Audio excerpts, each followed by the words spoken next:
Welcome to Amy's Bookshelf Reviews podcast. I'm Amy Shannon, but you can call me Amy. Thank you for listening. Hello and welcome. I hope all is well with you. I'm Amy, and today I'm talking about Bob Freeman's book, A Backstory. It's part of the H2Liftships Series, and it's book number 2. I've read all the books in his series. There are 4 volumes. A reminder that the H2Liftships Series is a unique and refreshing take on the space exploration genre, blending hard science, humor, and creativity. And that's kind of what you get. It's they have very interesting characters. Some are human, some are primates, canines, octopus, and there's also some sentient AI, sentient beings. And if you are enjoying the up and coming AIs, that's kind of like the part of the the new technology coming out, or it's probably improved technology from something before. You'll actually, and I think you would enjoy these stories if you're a science nerd or a science fiction nerd. I'm a science fiction nerd, and I love it when they blend reality with what is kind of fiction, but you never know what could happen in the future. And I have actually I had mentioned this to Bob that especially reading his books and all the sci-fi movies that and TV shows that I like that with our our Amazon Echo, I am always very polite, no matter if I'm talking to Google or if I am talking to Bixby or Alexa or whoever else. I love their conversations are kind of interesting and a little off. I mean, now they have voice recognition, so they know who is talking to them. So that's something interesting. But I am always polite. When I ask for something, I always say thank you. And I tell my kids, because you never know, I might be the one that they're nice to when they take over the world. And Bob said he does the same thing, so I didn't feel like a total idiot by admitting that. But getting back to a backstory, come aboard the Lunicola spaceship as it embarks on a risky mission to a strange computer factory in the outer solar system. Trading and dealing for a living is just what the Lunicola crew is doing to get by. But everybody, or octopus, has a backstory, and the members of the crew have more than enough to reminisce. There's nothing quite like sitting down to play cards, celebrating a job well done, and recollecting the past, but there's still plenty that has to come to light. Yes, everybody has a backstory. I mean, people, characters, things like that. So that's very quite interesting. I selected um, a chapter to read and to share with you, and it's chapter 2 of the H2Liftships, a backstory. And this one is chapter 2 entitled Luna Academy. Graciela had been studying for the Luna Academy since before she finished school on Ceres. Now, if I mispronounce words, I'm so sorry, and I apologize to you, Bob, by mispronouncing anything here. She's continued working through the biogel topics as she helped her parents on their lift ship journeys. The maths were part of the big study. She needed skills with a manual sextant and the calculations it required.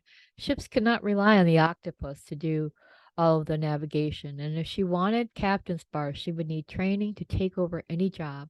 Pencil, paper, log tables, and ab- slide ruler and abacus were all substitutes for biogels, and octopuses were required skill set. After living and working on a lift ship for many Earth years, she would have an advantage over many other cadets. Graciela had solar sail handling down pat. Logistics were easy for her, and she had been doing that since she was a small child. Management and psychology skills were required, which would come in handy dealing with all types of the crew members. Her dysfunctional parents were better than Psych 101 and 102 combined, and she was prepared for anything the instructors could dish out. At the academy, a new wrinkle for Graciela was rocket science.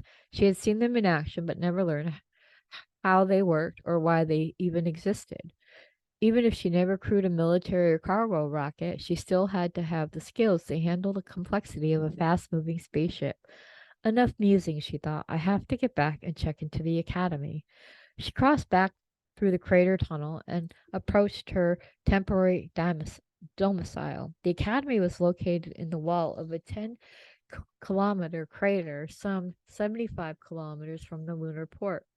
Regimented dining and dormitory living was expected. Pranks were unavoidable. There was a little weapon training. Cadets had to be ready for everything. Weapons were limited to smaller hand devices that could easily be used in low or zero gravity.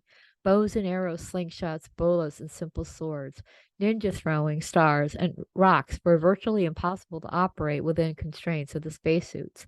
The fact that the Academy had a cadets weapon training program was not well known to outsiders, but it was a good skill to learn. An officer had to be ready for mutiny, pirates, or brigands. Solar sailing, that was not that different from water sailing except for the venue. The old taught, but when the old weapons of war, guns, rocket-powered grenades, and cannons were taught, but were not practical. Recoil was the true enemy in zero gravity. The instructors and weapon handlers were experts in their field. Each sentient species plying the local cosmos had a chance to instruct the cadets, if for no other reason than to teach them, these up and coming leaders, how to interact with their betters. Graciela's classmates represented all the sentient spacefaring species you would expect: fellow humans, non human primates, canines, and octopuses all had seats at the table. They came from diverse backgrounds: Earth, Luna, the asteroid belt, and even Mars and its minor moons. If nothing else, each group ended with a deeper understanding of their fellow sentient strengths and limitation. Human, all too often humans consider themselves the gold standard of sentient life. They had learned, or sometimes they didn't learn, that there were more standards than themselves. They often had leadership positions not because of intelligence, but because the old flexible opposable thumb and delicate hands gave them an advantage. Primate, non human. Other primates ranged from chimpanzees to orangutans and occasionally gorillas. The orangutans were represented in numbers beyond their population and could give humans a run for their money on intelligence and skills. The chimps were too fond of playing pranks and partying to make the best leaders, and the gorilla, while highly intelligent, were too muscle bound to perform delicate tasks. Canine. The canines often played the fool, but their ancestors had lived too long with the two-legged humanoids and couldn't be dismissed so easily. They believe they've hung out with humans all these eons for their food and companionships, but the canines knew it was for their own entertainment. They were so clever that they trained humans to pick up their poop on their walks. Unfortunately, communicating with a language the humans could understand and working with other sentients left them no choice but to take care of their own waste. Some said it was the loss of the greatest scam the world had ever known and will be sorely missed by the canines. Humans, not so much. Sorry, that just tickles me. Um, Octopuses were always a part of the training group, but few made it to the academy compared to the vast numbers living in the ocean. They sat at the table in their reverse wetsuit, filtering air through osmotic lungs with each pulse of their siphon. They tried to teach their classmates basic color language, often with limited success. Everyone quickly learned the canines could not distinguish the full visible color pattern that the primates could, and the primates could not see all the colors that an octopus could emote. The Academy's physical courses were a little bit rough for some of the students. The written part was difficult, but the skill demonstrations could be life-threatening. Spacesuit maintenance and repair, forced marches across the dusty plains, search and rescue, and the final solo spaceflight. The last trial meant that they would be abandoned in orbit, or both rocket and solar sail pods, partially disabled with enough air for survival and little else. For both scenarios, the student had to determine how to fix the pod and bring it back safely to ground without cracking the hull on impact. There was enough hardware and almost enough supplies to successfully pull this off, and it tested the skills and intelligence of each student. So I picked that chapter because it kind of gave you an idea of the types of characters and beings that are part of the series. Um, and I must say that, Bob has this tremendous imagination. I mean, he's making octopus and canines, they're running spaceships.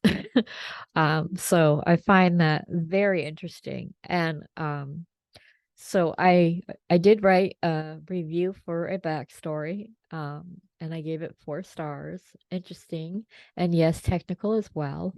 This is the second book in the H2Liftships series. I find that the stories are a mix of science and science fiction, and there is a line where both meet. There is a mix of different characters, including the alien octopus, and it sure is an adventure into and beyond the solar system. The story is well written, and the technical terms and story's jargon can take some getting used to. But as I read the first book in the series, and I intend to read the next book, I'm familiar with Freeman's writing style and how he intertwines real science and science fiction while creating an entertaining story. It's action-packed and takes the reader on a superb journey. And who could ask, it's literally out of this world. So that's just a paraphrasing of my review that I created for a backstory, part of the H2Liftships series. You can buy all 4 books on Amazon. You can search for Bob Freeman or H2Liftships, and it should bring you to Bob's Amazon page. Bob also has a website, which is H2Liftships.com, and you can get more information.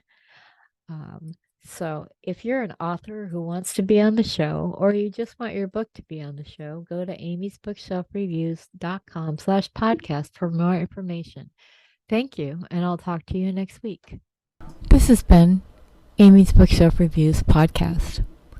Thank you for listening. And always, be kind and stay safe. Thank you.